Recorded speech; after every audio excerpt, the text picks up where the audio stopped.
O que você vai ouvir nessa tarde é tão lindo que eu acredito que você vai sair daqui voando. Gênesis 9, versículo 20. Gênesis capítulo 9, versículo 20, está escrito assim: sendo Noé lavrador, passou a plantar uma vinha. Bebendo do vinho, embriagou-se e se pôs nu dentro da sua tenda. Cão, pai de Canaã, vendo a nudez do pai, fez saber para todos os que estavam do lado de fora, os seus dois irmãos. E então Sem e Jafé tomaram uma capa, puseram-na sobre os ombros, e ambos, andando de costas, rostos desviados, cobriram a nudez do pai, sem que a vissem. E despertando Noé do seu vinho, soube o que lhe fizera o filho mais moço, e disse: maldito seja Canaã, seja servo dos servos a seus irmãos. E juntou: bendito seja o Senhor Deus de Sem, e Canaã lhe seja servo. Engrandeça Deus a Jafé, e habite ele nas tendas de Sem, e Canaã lhe seja servo. E Noé, passado o dilúvio, viveu ainda 350 anos, e todos os dias de Noé foram 950 anos, e morreu. Amém, igreja? Abra sua Bíblia comigo também no livro de Salmos. Salmos de número 6. E o versículo de número 4. Salmos de número 6. E o versículo de número 4 está escrito assim: volta-te, Senhor, livra minha alma e salva-me por tua misericórdia. Diga comigo, misericórdia. Mais uma vez, misericórdia. Feche a Bíblia, coloque no banco, pegue na mão de quem está do seu lado, aperte a mão da pessoa com carinho até ela falar aleluia. Pentecostal que não faz barulho está com defeito de fabricação. Vamos orar? Pai, nós te exaltamos, nós te glorificamos, e nós entendemos que dentro de alguns minutos, e este santuário ficará pequeno para o tamanho da glória que o Senhor vai mandar do alto dos céus. Os que vieram tristes começarão a saltar de alegria. Os que vieram se arrastando não voltam se arrastando para casa. Hoje voltarão voando nas asas de um novo tempo. E antes que eu comece a ministrar a sua palavra, cerque este santuário com a sua presença. E num raio de 5 quilômetros, onde houver um demônio alojado, eu dou a esses demônios segundos para sumirem de Suzano. Porque se não sumirem, serão queimados pelo poder da sua glória que aqui será derramada. Rasgue os céus sobre nós esta tarde. Manda anjos de fogo descerem aqui. Que estes anjos desçam trazendo brasas de fogo nas mãos. Comecem a esparramar estas brasas entre nós. E onde houver um crente cheio do Espírito Santo, pega ele nesta tarde, Jesus, e mostra o caminho da verdadeira e poderosa adoração. Fala conosco, fica conosco. É o que eu te peço agora e sempre, em nome de Jesus. E toda a igreja diz: os que podem, tomem o seu assento aplaudindo a Jesus, porque Ele é bom, porque Ele é maravilhoso. Como eu disse, eu prometo não me delongar muito, mas também prometo não entregar esse microfone até deixar aqui para vocês o que Deus plantou no meu coração. Estava aqui ouvindo o pastor Daniel falar, ele é lá de Rondônia, né? Pastor Holder. Ele estava falando e eu comecei a lembrar de cenas, histórias, né? Eu estou escrevendo um livro sobre memórias de um itinerante. As coisas que acontecem que a igreja não fica sabendo. Que as pessoas só veem quando você é exaltado, quando Deus te coloca num patamar de destaque. Mas ninguém é aceito sem antes ser rejeitado. Ninguém é aplaudido sem antes ser vaiado. Faz parte do show. E eu me lembrei de uma história muito engraçada. Eu acho que vale contar ela aqui para ver se os irmãos despertam. Porque depois do almoço, com um sol quente desse, é perigoso os crentes falar, ao invés de falar Jesus, falar Genésio aqui dentro, né? Eu estava num congresso lá tem uma casa de shows lá que chama Kelps. A Kelps tem um desenho de uma múmia, é lá em Porto Velho. E era um domingo de manhã, tinha umas 10 mil pessoas. E estava pregando o pastor Paulo Roberto, de Cuiabá. Não sei se os irmãos conhecem. Paulo Sete Câncer. A senhora estava lá. E o pastor Paulo é muito usado em curas, né? E eu fiquei espantado com o dom que Deus deu a ele. E ele começou a orar, Jesus começou a curar. Eu falei, eu acredito, eu quero Deus. Quando eu dei um grito, eu disse, eu quero. Ele olhou para mim e disse assim, você quer? Eu disse, quero. Ele falou, abre as mãos. Eu abri as mãos, ele deu 2 tapas na minha mão e disse, receba. Eu disse, pois eu recebo. E ele jogou o microfone na minha mão. Eu falei, o que é para eu fazer? Ele falou, ora pelos doentes. Você recebeu o dom da cura. E eu sou valente. Eu pulei no meio do povo, vou orar pelos doentes aqui. E comecei a orar. E Jesus curou uma irmã. Ela estava numa cadeira de roda. Mas eu não sei se ela era paralítica. Eu sei que ela levantou. Quando ela levantou, eu enlouqueci. Itinerante, quando enlouquece, é só Deus na causa. Eu pulei no meio do povo. Peguei o microfone e gritei, os doentes cheguem perto de mim. Ai, meu Deus. A gente não pode se empolgar. E eu falei, encosta em mim que você vai ser curado. Aquelas coisas de maluco, né? Só itinerante sabe o que é isso. É os 5 minutos de bobeira que dá na cabeça da gente, né? Aí depois você fica arrependido pelo resto da vida. Porque quando termina o culto, a convenção reúne o que aquele menino fez. Que negócio é aquele? Isso é uma heresia. E as pessoas encostaram em mim, amor, foi uma alegria. E Jesus começou a curar. E eu olhei para a parede e vi um irmão com um par de muleta. O irmão estava segurando as amuletas aqui. E a perna direita dele balançava. E eu falei para ele, vem porque Jesus vai te curar. E ele olhou para mim e fez assim. E todo mundo olhou para ele, olhou para mim. Eu disse assim, vem. Eu falei, se você não vem porque não tem fé, eu tenho fé, eu vou a ti. Oh Deus de Israel.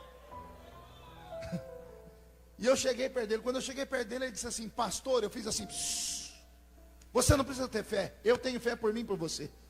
Que fé tinha Lázaro, que estava morto e Jesus trouxe ele da sepultura? A fé estava em Jesus, não estava em Lázaro. Eu disse, eu tenho fé por mim e por você. E ele, pastor, eu falei, e ele obedeceu. E eu ajoelhei na frente dele. Oh Deus de Israel. Dei o microfone na mão do irmão e falei, irmão, segura aqui que eu vou orar. Eu peguei a perna que estava balançando, Moura. Eu peguei pela coxa.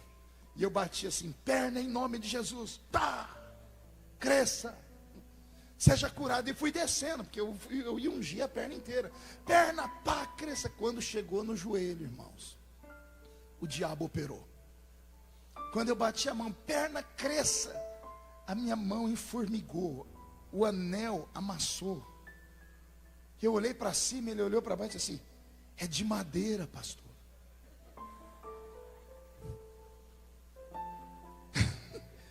Eu olhei, como é que é? Ele falou, a perna é de madeira, por isso eu não queria ir. Você ri porque não era você. E eu fiquei com aquela perna de madeira na minha mão, e eu orando para Jesus curar a perna de madeira, né? Não tinha jeito, ia curar que jeito? Aí eu falei, irmão, me dá o microfone aqui de novo. Eu virei para o povo e falei, Deus está nesse lugar, aquela coisa de maluco, o povo caiu para o chão. Eu cheguei no púlpito, sentei, né, derrotado.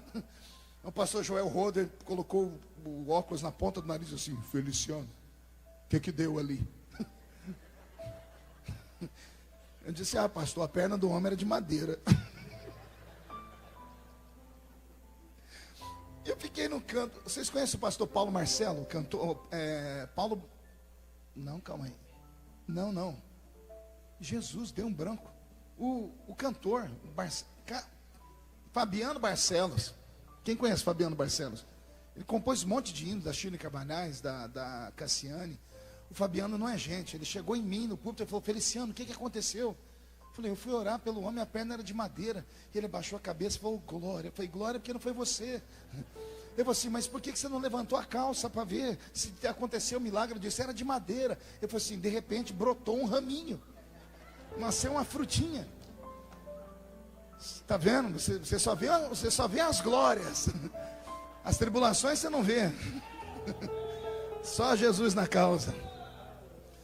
Eu lembrei de outra história. Eu estava pregando no Rio Branco, no Acre. congresso de jovens, lá junto com o pastor Gonzaga, no ginásio. A senhora estava lá, a senhora também tem tudo. A senhora... Estava eu e o Osés de Paula cantando. Sábado à noite foi uma glória. Eu preguei, quando eu estava pregando, um paralítico levantou de verdade. Ele agarrou a cadeira de roda e botou no ombro, e acabou o culto, porque o povo viu aquilo, só que eu não orei por ele. Foi Jesus que curou ele.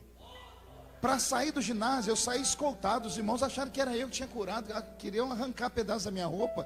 Aí o pastor falou para mim: amanhã de manhã você não aparece no culto não, deixa, só vem à noite. E eu fiquei no hotel a tarde inteira, né? Igual um jacaré, né? Descansando, orei pouquinho. Quando eu cheguei à noite no ginásio, o diabo operou de novo. Na frente do altar tinha mais de 50 cadeiras de roda. Tinha umas 3 macas, a pessoa deitada com sangue, com um negócio de soro pendurado. Eu olhei, começou a me dar tremedeira. Eu falei: meu Deus, o que é isso? Aí eu falei: Osés de Paula, o que deu aqui? O Osés falou: vamos perguntar para o pastor. Eu falei: pastor, o que aconteceu? O pastor disse: como Deus operou ontem, eu fui para a televisão e chamei todos os doentes da cidade. Irmãos, não tem nada que tire mais a fé de um pregador do que essas coisas. Porque eu não sou pregador de cura. Eu sou um pregador da palavra. Jesus me deu outro estilo de pregação. Cada um tem um mistério. O meu mistério não é de cura. Acontece curas. Eu estava agora, dia 7 de setembro, no ginásio da Portuguesa. No final do culto, uma mulher soltou as muletas e saiu correndo. Mas eu não orei por ela. É a unção da palavra que tomou conta do ambiente. Quando eu cheguei e vi aquele mundaréu de 50 paralíticos, acabou a minha fé, senhores. Eu não conseguia pregar. Eu fui pregar sobre Noé dentro da arca. Eu falei que Moisés levou os animais para dentro da arca. Eu arrumei uma confusão que nem eu sabia o que eu estava pregando, de medo e aflição. Mas não tinha jeito, os doentes estavam ali, eu tinha que orar. Eu falei: Oséias, me ajuda. Ele disse: ajuda. Ele falou para mim: eu vou cantar 100 ovelhas e o senhor ora pelo povo. Eu falei: seja o que Deus quiser. A primeira mulher que estava na minha frente, mas o inimigo queria me humilhar, queria acabar com o meu ministério aquele dia. Uma senhorinha de coque, sentada na cadeira de roda, o vestido dela era comprido, arrastava no chão. Aí eu botei a mão na cabeça dela, Oséias cantando, eu fui orar. Quando eu falei: seja curado em nome de Jesus. Aí quando eu fui falar para ela: levante e anda, eu tirei o microfone. Só para ela ouvir, falei. Aí ela falou, olhou para mim assim, para cima, e falei: não posso. Eu falei: a senhora não tem fé? Ela falou: fé eu tenho, eu não tenho as pernas.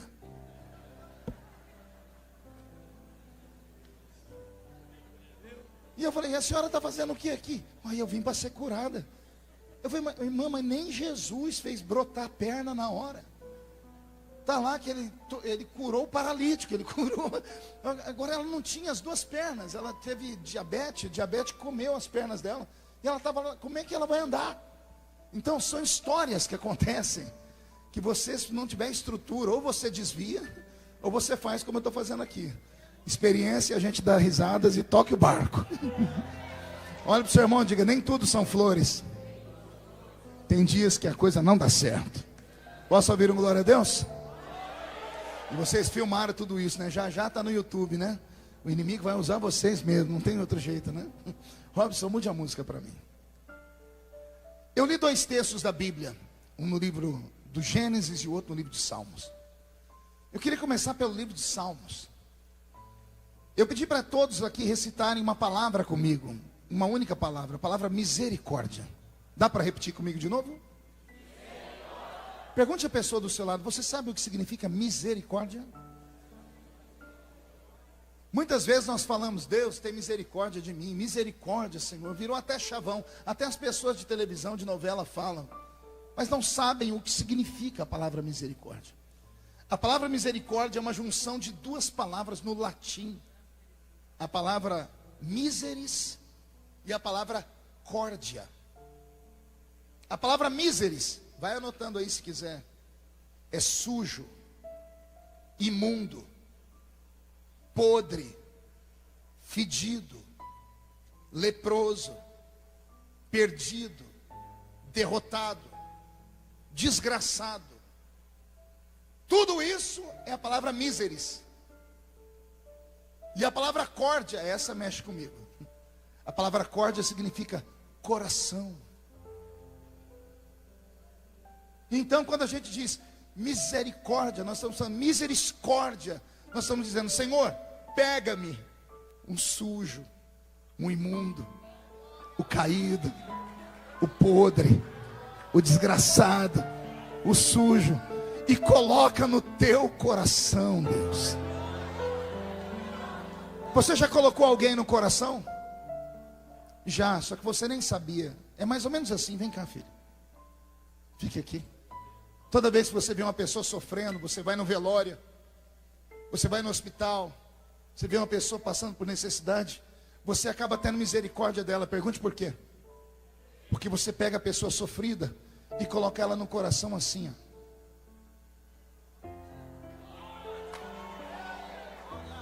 A pessoa toca o seu lado esquerdo.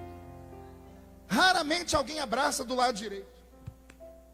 A gente abraça sempre do lado esquerdo. Misericórdia. Pegue a pessoa caída, machucada, suja, sofrida e põe ela aqui no coração, ó. O salmista está dizendo: Deus, me dá um abraço, porque eu preciso da sua ajuda. Que nesta tarde Deus te coloque no coração dele. Porque os homens não nos colocam no coração. Os homens só nos colocam no coração quando estamos de bem, quando temos tudo, quando somos alguém, quando perdemos tudo, quando o teto desaba na nossa cabeça, quando o chão desaba sobre os nossos pés, quando acontece um acidente, uma tragédia, quando o herói encontra uma criptonita, quando o super-homem tomba. Ninguém quer ficar perto da pessoa. A pessoa se torna imunda, a pessoa se torna uma leprosa. Porque o ser humano quer ficar somente perto de pessoas que tenham vitória, de pessoas que tenham virtude. Mas Deus não é assim. Deus é Pai. Deus te ama e o amor dele não muda. Você sabia que não existe como o amor de Deus mudar? Deus não pode amar mais você hoje do que ele te amou ontem. O amor de Deus não muda. O amor de Deus é imutável. É impossível Deus te amar mais do que ele te ama. E também é impossível Deus te amar menos do que ele te ama. Ele não te ama pelo que você faz, ele te ama pelo que você é. Vou repetir: Deus não te ama pelo que você faz, ele te ama pelo que você é. Pergunte a mim: o que é que eu sou, pastor? Só falo se todo mundo perguntar. Você é imagem e semelhança dele. Pastor, e os defeitos? Acidente de percurso, herança genética, herança psicossomática, herança adâmica. Não há um justo sequer, diz a Bíblia. Na minha igreja, onde eu sou pastor, eu aboli a palavra exclusão. Nós não excluímos ninguém. E na minha ausência, excluíram um crente. Eu quase excluí todo o corpo de ministério. Porque viemos de uma tradição religiosa. Eu digo: na minha igreja não se exclui ninguém. Porque a Bíblia Sagrada diz que quando nós excluímos, nós cometemos um pecado mais grave do que o pecado daquele que caiu. Você sabia disso? Não sabia, porque nunca foi ensinado. Pois eu vou te ensinar agora. Todas as vezes que o pastor fala na igreja: vamos excluir alguém ou excomungar alguém, ele não tem poder para fazer isso sozinho. Ele precisa de quórum. Por isso que ele apresenta o nome e pergunta se a igreja diz amém. Quando a igreja diz amém, a igreja tem poder, porque a igreja é a noiva. Quando a igreja diz amém, acontece o que está escrito em Mateus 16 e 18. Tudo que desligar na terra, tudo que desligar na terra, será desligado aonde? Sabe o que aquele amém da igreja significa? Aquele amém sobe ao céu em forma de uma borracha e apaga o nome da pessoa do livro da vida. É por isso que toda pessoa que cai, ela fica pior do que um ímpio. Já percebeu? A pessoa excluída, se era uma menina de igreja, amanhã vira prostituta.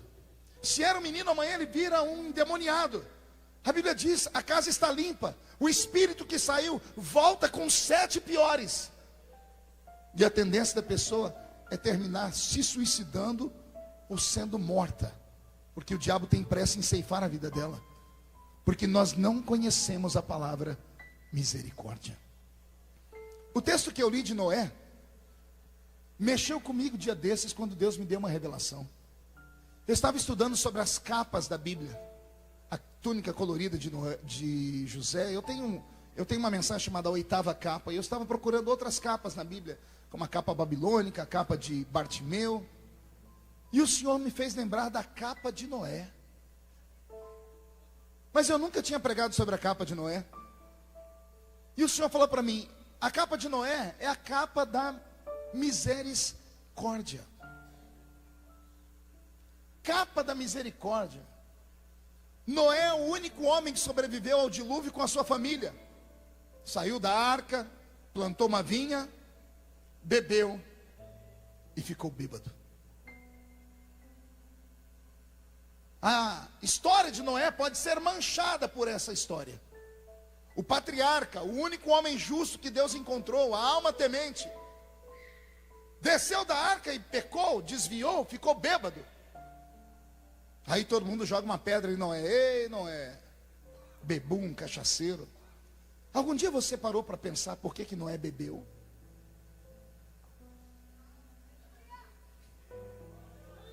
Já começou a pensar assim: por que Noé bebeu?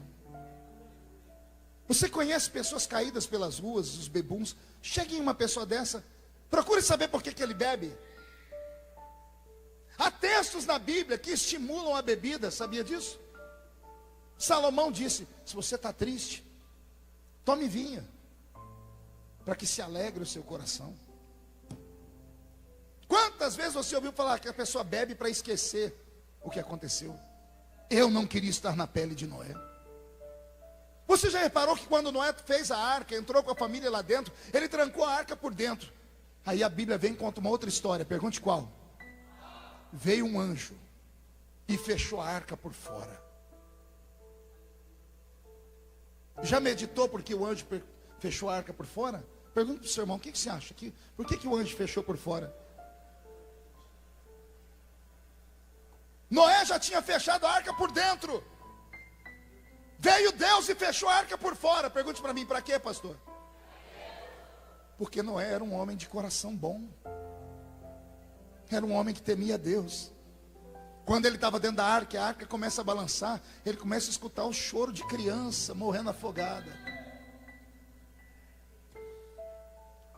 Ele começa a escutar o grito do vizinho dele, que podia não ser perfeito, mas era amigo, dizendo: ô Noé, abre a arca, deixa eu entrar. Ele viu a família dele toda morrer. Pai, mãe, tio, primos. E eu tenho certeza que Noé tentou abrir aquela arca, para abrir para as pessoas entrarem, porque ele tinha um coração bom, senão Deus não teria salvo ele. Só que como Deus não podia ter misericórdia daquela geração, Deus trancou a arca por fora. Quando a arca pousou e Noé andou pelo mundo, ele andava e via ossos, ele via caveiras, e ele sabia que ele podia ter salvo esse povo. Ele não aguentou. Ele plantou uma vinha e bebeu, para esquecer os problemas, gente. Ele bebeu porque ele não aguentava saber que ele trazia nos ombros a morte de uma geração inteira. Morreu uma geração inteira. E aí ele está bêbado, ficou nu, porque perde o bom senso. Aí vem o filho, o mais novo, quando viu o pai bêbado, expôs o pai para todo mundo. Meu pai não é o perfeito? Olha lá, ó, cachaceiro, está pelado, bêbado, que vergonha. Quando a notícia chegou em casa, os dois outros filhos, Sem e Jafé, pegaram um pano, pegaram uma capa, a capa da misericórdia. Não ousaram olhar para o pai, não quiseram saber se era verdade. Vai anotando aí. Não ousaram perguntar se era verdade que o pai estava nu ou não, de costas, sem olhar. A Bíblia diz que eles nem viraram. Pegaram um pano e vieram de costa e cobriram a nudez do pai. Olha Deus falando conosco nessa tarde. Deus está procurando filhos que cubram a nudez do pai. Deus está procurando uma geração que não fique esparramando as notícias ruins, que não fique no Facebook questionando se é verdade ou se não é, que não fique falando de pastor, cantor, pregador. Deus está procurando uma geração que tenha misericórdia, que ao invés de acusar o outro do pecado, tente entender por que pecou. E saiba que se ontem foi a outra pessoa, amanhã pode ser você. Porque todos nós somos seres humanos. Deus não procura entre nós homens e mulheres de aço. Deus procura homens e mulheres que tenham coração. Não existe no Velho Testamento um pecado tão grosseiro quanto o pecado de Davi, que desejou uma mulher que não era dele, que mandou matar o marido dela, que dormiu com ela, engravidou ela. Não tem um pecado pior do que esse. Mas Deus não deixou nunca ninguém tocar em Davi, porque Deus sabia que Davi era homem. Só que Deus também sabia que Davi tinha coração. Deus ouviu Davi orar, e Davi orou assim: tira tudo que eu tenho, tira a riqueza, tira o meu nome, só não retires de mim o seu Santo Espírito.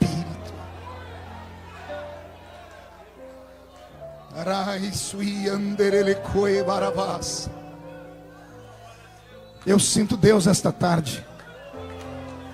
Ele está com as duas asas abertas sobre Suzano. Deus está juntando os pintinhos, como a galinha junta os seus pintinhos. Deus está juntando você. Deus te trouxe nessa tarde para te dizer assim: levanta a cabeça, sacode, joga a poeira para fora, dá a volta por cima. Os que te acusam não morreram na cruz do Calvário por você. Os que te acusam não pagam as suas contas. Os que debocham de você não sabem onde você mora e nem o que você passa. Você poderia estar em qualquer lugar nessa tarde, mas veio para cá, debaixo do sol quente. Então você merece respeito. Eu não estou pregando para quem não tinha nada para fazer. Eu estou pregando para os melhores que Deus tem aqui nesse lugar. Deus te trouxe nesta tarde para te dizer que a misericórdia dele é maior do que a acusação do diabo. Recebe esta palavra em nome do Senhor Jesus. Levante a mão direita para o céu, por favor. Agarre o irmão que está do seu lado com carinho e respeito. Sacode ele, sacode ela, tire ele do lugar. Diga a ela: Deus te trouxe aqui para isso. Não, tire ela do lugar, sacode. Diga: Deus te trouxe aqui para isso, ó. Sacode. Diga: Deus te trouxe aqui para isso.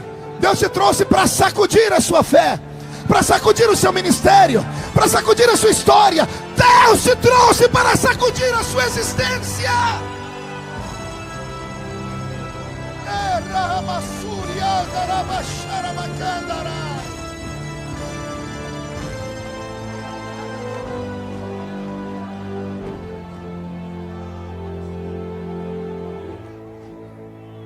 Sente aí. Eu falava com o pastor, esqueci seu nome, chefe. Pastor Juto, estava falando com ele agora no almoço, comentando sobre um companheiro, um amigo. E eu estava falando para ele que quem planta misericórdia, colhe misericórdia. Mas quem planta uma justiça cega, a justiça cega corre atrás da pessoa. Estava contando para ele, eu não vou dizer o nome aqui por ética, mas eu falei para ele: eu sou assembleiano, sou da Confradesp, do pastor Zé Wellington. E há anos atrás, quando os pastores se reuniram para criar uma lei para pastores, porque queriam encontrar um norte. O pastor caiu em pecado de adultério, mas não deixou a esposa. Ele pode ou não pode pregar mais? Foram horas e horas de debate, até que levantou um super santo e disse: eu já tenho a solução. O pastor caiu em adultério, pecou, 10 anos de banco para ele. Não pode pregar, não pode dar testemunho, por 10 anos vai ficar sentado. Se ele aguentar o tranco, 10 anos depois ele pode voltar a pastorear. O primeiro a ser punido por essa lei, no Belenzinho, foi o criador dela. Entendeu não? O pastor que criou essa lei foi o primeiro a ser punido por ela. Aí ele não aguentou ficar 10 anos sem pregar, teve que sair do ministério e ir para outro. E começou outra vida. Quem planta misericórdia, colhe misericórdia. Mas quem não conhece a palavra misericórdia, quem nunca precisou dela, vai sempre agir como a mão de Deus sobre a terra, como super santo. Eu já fui assim, quando era garoto, bem assembleiano. Quando eu casei com a minha esposa, eu disse para ela: o dia que você cortar o seu cabelo, me corte da sua vida. Pense num homem bruto. O tempo foi passando, as coisas mudam. A doutrina do Senhor não muda nunca, mas os costumes humanos mudam. E chegou um dia que eu tive que ajoelhar no pé da minha esposa e falar para ela: filha, fica bonita para mim, porque eu viajo o mundo e um monte de mulher bonita se joga nos meus pés, e eu não preciso delas, porque eu quero chegar em casa e encontrar uma mulher bonita. E ela falou: você quer que eu faça o quê? Eu falei assim: fique mais bonita, mexa no cabelo, faz um regime, vai para uma academia, põe um botox, faz o que for preciso, fica bonita para mim, porque quem tem em casa não procura lá fora. Tive que voltar então à vida, senhoras e senhores, tem que ser assim. Eu estava esses dias na ponte Rio-Niterói, aliás, passei por ela essa madrugada, lá no Rio de Janeiro. Mas teve uma vez que eu estava em cima da ponte Rio-Niterói e deu um engarrafamento. E de repente deu um vento, gente, que a ponte fez assim, ela foi de um lado para o outro. Tem algum carioca aqui? Tem alguém que é do Rio de Janeiro aqui, que já teve essa experiência? Não tem, que pena. A ponte mexeu, ela tem 17 quilômetros de comprimento. Eu fui descer do carro porque eu achei que era um terremoto, um monte de gente desceu. Aí o motorista de táxi olhou para trás e falou: ô pastor, fica tranquilo. Eu falei: tranquilo? Então o terremoto, a ponte vai cair. Eu falei: não, pastor. Eu falei: mas a ponte está balançando. Ele falou: graças a Deus, pastor. Eu falei: por quê? Porque se ela não balança, ela trinca, quebra e cai. A engenharia dela é feita para ter molejo. Se ela não tem molejo, ela trinca, quebra e vira uma tragédia. Eu disse: enquanto ela estiver balançando, o senhor vai dando glória a Deus. Senão está boa. Eu estava dentro do carro e Jesus falou para mim: meu filho, foi por isso que eu disse a Salomão. E Salomão deixou na Bíblia escrito, e nenhum pastor tem coragem de pregar o que Salomão disse: não sejais demasiadamente justo, nem demasiadamente ímpio. Olha o conselho da Bíblia. Meu Deus, esse homem está desviado. Imagina um pastor falar para você: não seja santo demais não. E falar também: não seja pecador demais não. Tenha equilíbrio. É o que Salomão está dizendo: tenha uma vida equilibrada. Quem não sabe usar a marcha mais poderosa do carro, nunca vencerá. Você sabe qual é a marcha mais poderosa do carro? A primeira, pastor, porque ela põe o carro para andar. Não. Pode ver que para ir para frente tem 4 marchas, para ir para trás é uma só. Marcha ré. Diga para o seu irmão: às vezes precisamos usar o marcha ré. Só quem usa o marcha ré conhece a palavra misericórdia. Que Deus nesta tarde, quando te levar para sua casa ou te preparar para o culto à noite, te faça olhar aquele irmão fraco com um olhar de carinho e de amor. Que Deus te faça não um coveiro de igreja, mas que Deus te faça um bom samaritano. Que Deus te faça passar por aquele que está caído meio morto e não abandone, não tenha vergonha, não tenha medo de se sujar. Agarre ele, fique do lado dele, porque aquele que ajuda um caído recebe do Senhor o mesmo tratamento. É por isso que a Bíblia diz assim: quem dá aos pobres, a Deus empresta. E não é só pobre financeiramente, não, é pobre, rejeitado, abandonado, que as pessoas não amam, não cuidam. Deus tem uma paixão especial pelos fracos. Eu encerro aqui dizendo para vocês sobre o capítulo 12 da primeira carta de Paulo aos Coríntios. Me dá medo quando eu prego isso, porque eu deixo os crentes tudo maluco, né? Paulo, escrevendo a carta aos Coríntios, começa falando sobre misericórdia. Que bom que a misericórdia está entre vocês. Mas só quem conhece a história sabe por que Paulo está falando isso. A primeira epístola dele aos Coríntios, no capítulo 5, Paulo pega um menino em pecado na igreja e entrega a alma do menino na mão do diabo. Já leram isso? É sabido que há entre vós um tipo de pecado que nem entre os gentios tem como colocar nome, que um filho dormiu com a mulher do seu pai. Se o filho tivesse dormido com a mãe, era incesto, mas não é. Ele está dormindo com a mulher do pai. O pai ficou viúvo, divorciou, o menino foi e dormiu com a mulher do pai. Paulo ficou com tanta raiva, porque é um pecado grosseiro, sujo e nojento, que Paulo diz: não aceito pecado na igreja de Corinto. Paulo disse: eu vou entregar esse menino na mão do diabo para que a alma dele se salve, mas o corpo vai para Satanás. Meu Deus do céu, eu não quero congregar nunca numa igreja dessa. que um pastor, ao invés de ter piedade da minha alma, manda o diabo me arrastar. E tem pastor assim. Tem pastores que amaldiçoam os crentes de cima do púlpito. Eles não sabem o que estão fazendo, porque quando eles tocam nesses, eles estão tocando na noiva. Alguém me pergunta, por que o senhor tem tanta paciência? Porque o senhor tirou foto? Não é nem questão de humildade não, amor. É porque eu sei que se Jesus estivesse aqui, ele faria o mesmo. Tentaram trazer as criancinhas para Jesus, o ministério de Jesus estava famoso, os discípulos cercaram, não toque nele, não toque nele, não toque no mestre. Você já se perguntou por que eles não queriam que tocasse no mestre? Pergunte para mim, por quê, pastor? Porque Jesus era doutor da lei, amém? Sacerdote, sim ou não? Mestre em Israel, sim ou não? Sabe qual era a roupa dele? Uma estola sacerdotal branca.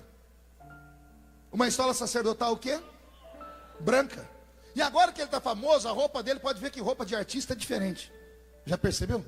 Artista, pregador, dá uma olhadinha aqui na roupa, é tudo diferente. Porque é destaque. É destaque.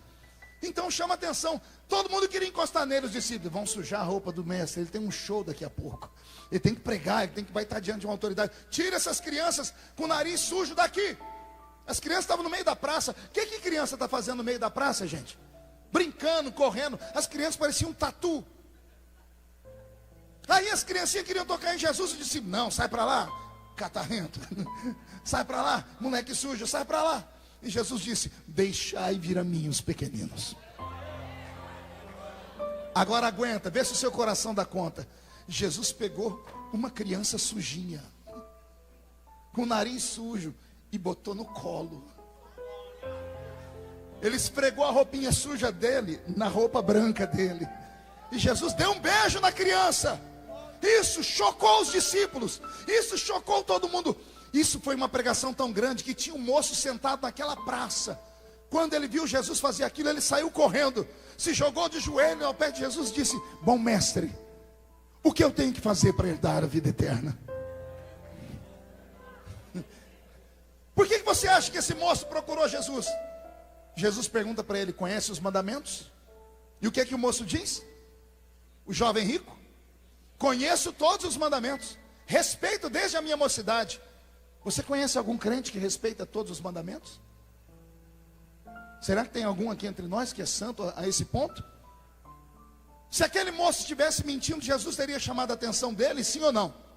Jesus falou para a mulher, cadê seu marido? Não tenho. Olha ele falando, você teve 5, não mente para mim não. O que você tem agora não é seu. Ninguém mentia para Jesus. Quando aquele moço diz, eu respeito os mandamentos desde a mocidade, Jesus encontrou um santo na terra. Quem é que respeita tudo? Jesus achou um.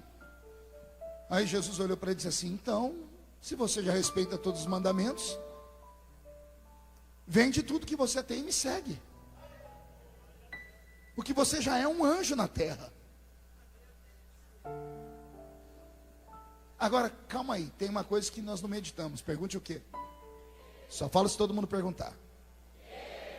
Como é que alguém que respeita todos os mandamentos não tem certeza de ir para o céu? Pegou aí? Ele se jogou aos pés de Jesus por quê? Como eu faço para ter a vida? Quero ser salvo, como é que eu faço para ir para o céu? Mas a religião dele já tinha falado, respeita os mandamentos. E ele só queria uma confirmação. Quando Jesus diz, respeita os mandamentos, ele diz, estou salvo. Aí Jesus fala para ele, vende tudo que você tem e me segue.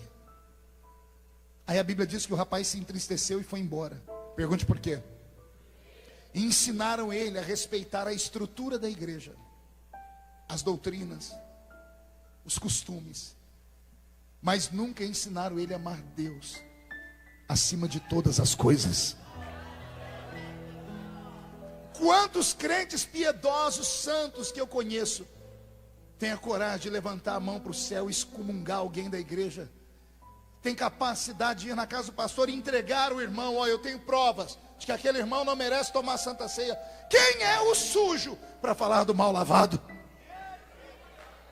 Que Deus nesta tarde pegue esses julgadores, que Deus os faça passar pelo vale, para eles entenderem o que é misericórdia. Só pode conhecer misericórdia quem precisou dela. Se Jesus abraçou aquele menino sujinho, era a forma dele dizer: aqueles que ninguém quer abraçar, eu abraço. Eu coloco na minha roupa branca. Eu não tenho problema em me sujar. Eu encerro contando uma velha história que eu já preguei algumas vezes. Tem um homem na Bíblia que teve tudo e da noite para o dia perdeu tudo. Tem um livro com o nome dele na Bíblia. Ele enterrou 10 filhos. A mulher o abandonou. Os amigos chamaram ele de pecador enrustido, porque sentaram com ele e disseram: não tem nenhum pecado escondido aí que você não confessou, não. Ele perdeu. Quem lê a Bíblia diz: ele perdeu tudo. Casa, os carros de boi, os animais, os empregados, a família. Sobrou para ele a saúde, e o diabo levou embora também. Quem lê a história de Jó diz que Deus deixou o diabo roubar tudo. Sim ou não? Só que Deus nunca deixa o diabo roubar tudo. Sobrou alguma coisa para Jó. E eu sei que os irmãos vão falar: é claro, pastor, sobrou a fé. Mas não é disso que eu estou falando. Sobrou de toda a riqueza dele uma matéria. Sobrou um caco de telha, que para muitos pode não significar nada. Mas o dia que você chegar no céu, sentado do lado de Jó, pergunta para ele: Jó, o que aquele caquinho de telha era para você? Oh, glória. Aí ele vai começar falando assim para você: você sabe que eu tive lepra, né? E a lepra, ela começa a carcomer as partes mais sensíveis do corpo. As falanges dos dedos, o nariz, a orelha, as unhas. O leproso não tem unha. Só que a lepra, ela tem fases. Ela vai ficando vermelha, vai queimando. Quando ela começa a queimar, ela coça, até que ela mata as células. No período da coceira, a única coisa que alivia o homem é as unhas. Mas ele não tem unhas. Quando não tem unha, um amigo podia coçar ele, não podia? Que amigo quer colocar a mão na sua lepra? A mulher podia coçar ele, mas nem a mulher deu conta. Porque quando você coça, sai sangue e começa a feder. Catinga. O Jó ia falar assim para você: aquele caco de telha tocou na minha lepra, foi na minha podridão. Ao invés de me acusar, ele aliviava a minha dor. Aquele caco de telha ia rompendo com a minha carne, ia aliviando a minha dor. E tem mais, hein? Ninguém queria dormir comigo, eu era solitário. Mas o caquinho de telha estava lá. Quem sabe como travesseiro, como Jacó que botou uma pedra. Quem sabe abraçado como um ursinho de pelúcia, mas estava lá. Não dormia sozinho, ficava do meu lado. Nunca reclamou do fedor da minha carne. Nunca me abandonou. Isso é misericórdia. Nós também temos um caquinho de telha, que humildemente eu coloco esse apelido nele, embora ele seja eternamente grande, mas ele faz a mesma função. Ele chama-se Espírito Santo. Quando ninguém te quer, ele te abraça. Quando você está caído, é ele que está do seu lado dizendo: levanta, força. Quando você quer se matar, porque os demônios do desespero entram, é ele quem briga com eles. Todo crente que passa pelo vale, ele peca com palavras, ele ofende a Deus. Ele olha para o céu e diz palavrões, ele diz: Deus me abandonou. Aí sabe o que acontece? Antes da palavra chegar no ouvido de Deus, o Espírito Santo entra na frente e filtra. E ele intercede com gemidos inexprimíveis. Aí ele diz: Pai, ela está xingando, mas não é porque ela te odeia, é porque ela está sozinha. Pai, ele está te xingando, não é porque ele te odeia, é porque ele se sente abandonado. O Espírito Santo faz o papel que a família não faz, que a igreja não faz, que as pessoas que nos amam não fazem. Por isso eu queria que você entendesse: você não está sozinho. Ele está entre nós nesta tarde. E só Deus sabe porque eu estou falando isso aqui. Eu vim preparado para amanhã, na parte da manhã, pregar uma mensagem de arrancar tatu da toca e sapiar do toco. Mas o Senhor fez todo este movimento, me fez ouvir histórias, e o Espírito Santo disse: foi para isso que eu te trouxe. Misericórdia. Eu quero que você pegue o sujo, o leproso, o caído e coloque no coração: Deus está restaurando a sua vida nesta tarde. Deus está devolvendo nesta tarde a sua oportunidade. Acredite, ouviremos testemunhos do que está acontecendo em Suzano nesta tarde. Aprenda a amar. Em qualquer exército do mundo. Mude a música para mim, Robson, para terminar. Em qualquer exército do mundo, o soldado que sobrevive no campo de batalha, ao entrar no seu país, quer seja em uma cadeira de roda, quer seja em um caixão, morto, ele é aplaudido. Recebe uma saraivada de tiros, a bandeira, uma medalha, porque ele tombou no campo de batalha. E ele tombou por quê? Porque ele foi mais fraco do que os outros. Mas ele estava no campo de batalha. Quando nós aceitamos Jesus como Salvador, nós entramos em um campo de batalha. Começamos a ser alvo e alvejados. Alguns têm habilidade de vencer.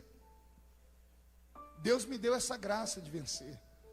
Mas eu me emociono porque eu me lembro de tantos que começaram comigo e não deram conta.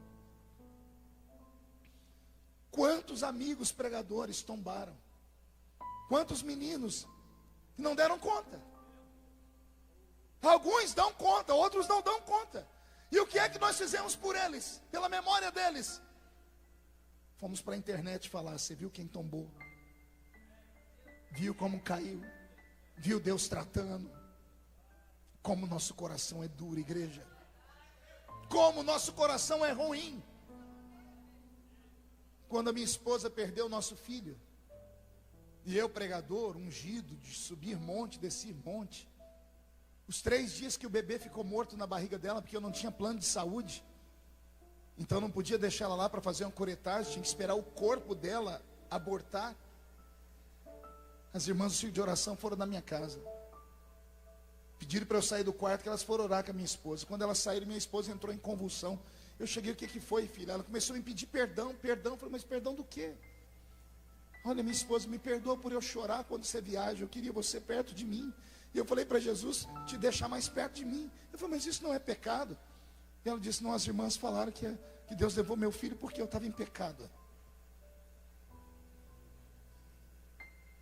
As irmãs de oração, querendo encontrar uma razão porque meu filho morreu, não achando, disseram para minha esposa o que os amigos de Jó falaram para ele: você deve estar em pecado. Conta, confessa, fala, se abre. Ei, nem tudo é pecado.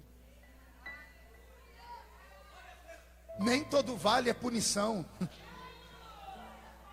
Trouxeram um paralítico para Jesus e perguntaram para ele: Senhor, quem pecou? Ele ou os pais dele? Para ter essa desgraça é pecado. Jesus saiu na defesa dele, dizendo: nem ele pecou, nem a mãe dele pecou, nem o pai dele pecou. Isso aconteceu para que o nome de Deus fosse glorificado na vida dele. Tem vales que Deus te faz passar porque Deus quer te exaltar. Então aguenta, sacode a poeira, dá a volta por cima. Não deixe os inimigos terem a ousadia de tirarem você do foco. Se você tem uma chamada, lute por ela. Se você tem um ministério, se agarre a ele. Ignore todos e todos que falam de você, que tocam em você. Senão você não sobrevive. Vou repetir: se você prestar atenção em quem fala do seu sapato, do seu cabelo, da sua roupa, do seu jeito de se portar, de você ser alegre demais, de você ter a cara fechada demais, você nunca irá agradar as pessoas. Então ignore esses seres humanos, ignore essa gente ruim, porque o desejo deles era ser o que você é e não dão conta. O desejo deles era chegar onde você chegou e eles não dão conta.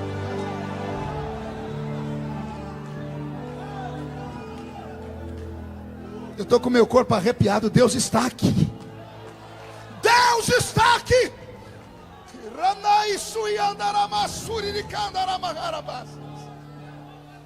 Que nesta tarde o manto da misericórdia venha cobrir os seus erros. A Bíblia diz que depois que Noé voltou em si, ele chamou os 3 filhos. E olha o que ele disse para o acusador: você vai ser escravo. Aí chamou os que cobriram e disse: você vai ser grande, mas o filho do acusador vai ser seu empregado.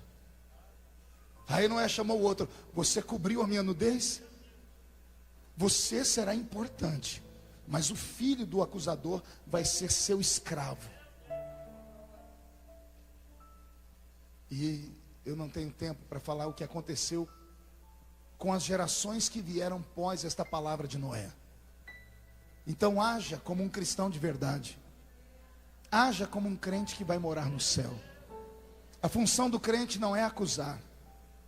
Mateus 7, para você. A função do crente não é encontrar defeito nas pessoas. É se aguentar, é se segurar, porque ontem foi aquele, hoje foi o outro, amanhã pode ser você. E com a mesma medida com que você medir alguém, você será medido lá na frente. Posso ouvir um amém? Fique de pé comigo. Incline a cabeça. Eu queria orar nessa tarde por homens e mulheres que às vezes dizem para si mesmo: eu não vou dar conta. Gente que tem tentado, mas não tem dado conta de ser aquilo que a igreja quer que você seja. E as suas fraquezas, os seus erros, que não dizem respeito a ninguém, é só entre você e Deus, às vezes te tiram foco e você por muitas vezes pensa em desistir, em desanimar. Eu queria orar com você nessa tarde. O senhor quer que eu vá aí na frente, pastor? Quero. Mas se eu for aí, as pessoas vão saber que eu sou isso, eu sou aquilo. Ignore. Quem fala de você não paga as suas contas. Quem te acusa não morreu na cruz do Calvário. Mas se você precisa de força, se está com seu coração machucado, vem aqui que eu quero orar por você.